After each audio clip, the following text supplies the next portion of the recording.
lagi pakai warna ungu, bukan warna biru kah? Ini pun sekali kan warna biru, ungu. Ungu semua. Kenapa ya semua ungu? Siapa? Ungu aku kenapa ya pokok aku? Tengok tu pokok gue. Jadi pun warna biru. Ungu. Perasaan warna hijau. Kenapa jadi warna ungu? Rumah aku pun sama. Jadi warna ungu sekali.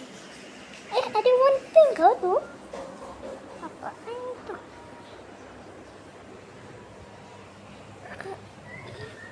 Lama. Baju pink lah. Cepat sangat. Tapi kan tak kenapa. Semua warna ungu lah. Tak tahulah ni. Baju. Itu saja untuk hari ini.